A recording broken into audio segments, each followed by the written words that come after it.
بسم اللہ الرحمن الرحیم۔ حضرت موسیٰ علیہ السلام نے ایک دفعہ اللہ رب العزت سے پوچھا کہ میرے ساتھ جنت میں کون ہوگا؟ ارشاد ہوا فلاں قصاب تمہارے ساتھ ہوگا۔ جناب موسیٰ علیہ السلام کچھ حیران ہوئے اور اس قصاب کی تلاش میں چل پڑے۔ وہاں دیکھا تو ایک قصاب اپنی دکان میں گوشت بیچنے میں مصروف تھا۔ اپنا کاروبار ختم کر کے اس نے گوشت کا ٹکڑا ایک کپڑے میں لپیٹا اور گھر کی طرف روانہ ہو گیا۔ حضرت موسیٰ علیہ السلام نے اس قصاب کے بارے میں مزید جاننے کے لیے بطور مہمان گھر چلنے کی اجازت چاہی۔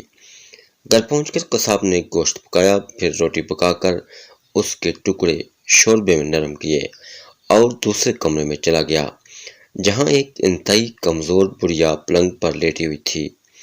قصاب نے بمشکل تمام اسے سہارا دے کر اٹھایا، ایک ایک لقمہ اس کے منہ میں دیتا رہا۔ جب اس نے کھانا تمام کیا تو اس نے بڑھیا کا منہ صاف کر دیا۔ کھانا کھا کر بڑھیا نے قصاب کے کان میں کچھ کہا جسے سن کر قصاب مسکرا دیا اور بڑھیا کو واپس لٹا کر باہر آ گیا۔ حضرت موسیٰ علیہ السلام جو یہ سب دیکھ رہے تھے، آپ نے قصاب سے پوچھا یہ عورت کون ہے اور اس نے تیرے کان میں کیا کہا؟ جس پر تو مسکرا دیا۔ قصاب بولا اے اجنبی، یہ عورت میری ماں ہے۔ گھر پر آنے کے بعد میں سب سے پہلے اس کے کام کرتا ہوں تو خوش ہو کر روز مجھے یہ دعا دیتی ہے کہ اللہ تعالیٰ تجھے جنت میں حضرت موسیٰ علیہ السلام کا ساتھ عطا فرمائے، اور میں مسکرا دیتا ہوں کہ میں کہاں اور موسیٰ کلیم اللہ کہاں۔